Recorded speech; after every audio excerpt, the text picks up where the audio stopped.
everybody. My name is Yuren and I'm a grantee of the PSE. And today my topic is the ZK Proofs, a case study to integrate Taiwan's official identity API to issue to the DIDs. So in Taiwan, we actually have a citizen digital certificate service which is used to access the government service. So for example, if I want to file taxes, so I actually can authorize my citizenship through to a physical card via the card reader, or I can unlock my mobile phone with the Touch ID or Face ID and use the key inside the mobile phone or the physical card to identify myself. And a few months ago, the Taiwanese government decided to open a new experience project to use the identity service to issue the citizen identity through a decentralized identity system, which is really great. And this is a very rare opportunity because in Taiwan, the Taiwanese government is typically not to do something like this experiment project with such a new technology. So this is pretty exciting to me, and we can do a lot of things inside this project. But however, their requirement include support the W3C decentralized identity and the verifiable credential. And what does it mean? So in Ethereum, if we receive a signed messenger and an address, we actually know how to verify that, right? We know we can use the easy recover to verify the messenger and the public key. But if this signature come from the different public key infrastructure, we might not know how to verify that. So the DID proposed a standardized format of the ID, so which allows library or tools when they see this. Oh, it's so weak. Oh, anyway, when you see this string, they know how to process this string and use the correct way to verify that. For example, if we see a DID string looks like this, it's DID, ETHR, and 0x1234. They know they need to use the ETHR smart contract to resolve this string to a JSON file. And the JSON file contains a public key and key type. So this library or this tool, they know how to use, how to verify this signed messenger and the public key. So it's not only for the decentralized. They also provide some centralized way. For example, if we see this DID, which is a DID web, and follow a URL, we know we can just fetch a JSON file from this URL. So when we fetch this JSON file, we actually know how to verify this DID. So this is the DID standard for. And another thing we have to support is verifiable credential. So the verifiable credential is also a JSON file that contains claims in the standardized format along the relative DID information. For example, this is a Taiwanese citizen identity, and they will have the national ID and who issued this ID and who hold this identity. So with the DID and the verifiable credential, we actually can, everyone receive this JSON file, they will know how to verify it. So it's kind of like the infrastructure or standard to can verify the key and the messenger across the different key infrastructure. So to support the different DID verification method, we have to a library to capable to integrating the plugin. So the plugin we use, the framework we use is Programmable, which is a DID JavaScript framework for the W3C DID and VC standards. So it supports a lot of different type of DID method, and also allows extending by the plugin. So if we want to support the new type of the new technology like the semaphore, we actually can make a plugin to support that. So actually our goal issued two types of the credential, Ethereum and semaphore. So for the Ethereum credential, we want to use they can use for claim this holder of the Ethereum address is a Taiwanese citizen. That means we can use that for KYC, right? If you want to prove the address is held by a Taiwanese citizen, we can use this kind of the credential. And the second one is semaphore. A semaphore is a user can prove they are the Taiwanese citizen and express their opinion, such as voting, like we all have the president election very recently.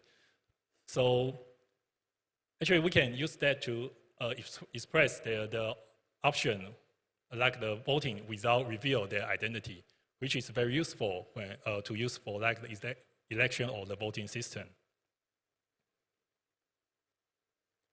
So the overall architecture looks like this. So we start by using the citizen certification service to allow users to verify their identity by the biometric device like the Touch ID or the Face ID. So once they're successful to verified, we will issue them ID. So for the Ethereum part, it's kind of easy because the Programmable the built-in support this kind of the DIDs. So we actually use the sign with Ethereum to log into our system. And if the user confirms he's the owner of the Ethereum address, we will issue the verifiable credential to them. For the semaphore is a component we need to implement because let's take a look about the semaphore without the W3C standard. So we actually create a semaphore identity to using Ethereum private address to like sign a certain messenger and create a semaphore identity. And then we send the commitment to the server, and server will edit the commitment to a semaphore group, which is for the Taiwanese citizenship. So after the commitment added to this semaphore group, we actually can use this semaphore identity to prove we are a Taiwanese citizen and without reveal our actual identity. But the tricky part is how do we support the semaphore for the W3C DIDs? Because like for the Ethereum, it's kind of straightforward because Ethereum, when we use this identity, we have to reveal our account address, right? But when we use semaphore, we don't want to reveal our account address or our identity. So how should we put the latest part of these DIDs for the semaphore? And the second thing we have to implement is Programmable. Obviously, it does not support semaphore to generate proof or the verified proof. So this is another thing we have to implement a new plugin to do that. So how can we solve these two kind of issues? The first one is we actually use the existing DID method, which is the web DID method. We don't create a new DID method called semaphore because there will be an easier way to try if we can use this way to integrate the semaphore. So it's a very simple way. We actually upload a JSON file called did.json to these GitHub pages. And the content is very, very simple. That is the DID and with the hidden identity. And we have a new type, a semaphore 2023. So this is a new type for the signature. So obviously, Programmable don't know how to create or verify this proof, right? So we actually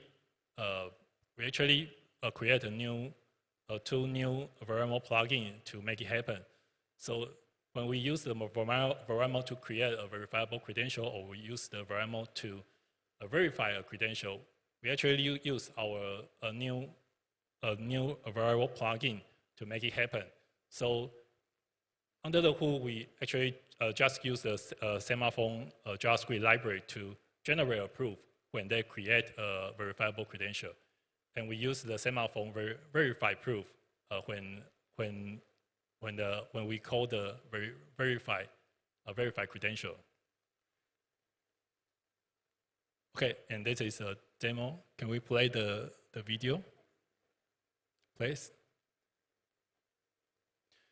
Okay, so first time we have to enter our national ID, and we actually have a mobile phone, so there will be send a push notification to our to the official mobile app system, and when we use the facial recognition to log in, they will go to another next step, and then there's an easy part. We can use the login with sign with Ethereum to confirm our Ethereum address. And then we actually use a certain message to create a semaphore identity. So after that, we will have the Ethereum credential and the semaphore credential. And we also create a very, very simple verifier website to just like test how to use this this website. So this is actually the credential, Ethereum credential. So you can see the Ethereum address. When you verify that, you have to sign again because you have to prove you are the one of the person you hold the Ethereum address. So for the Programmable part, when we click this button, they will they will generate a random challenge to verify to the Programmable.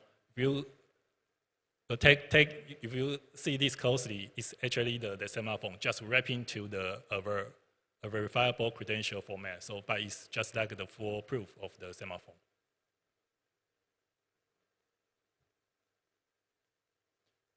Okay, so this is our project, the TWDID, and finally, this project is very tight, have a very tight schedule. So we only have like the 3 months to finish it, but we still do the prototype.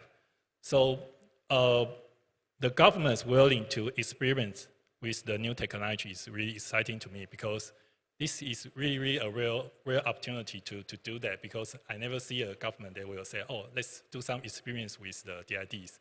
It's like very exciting to me.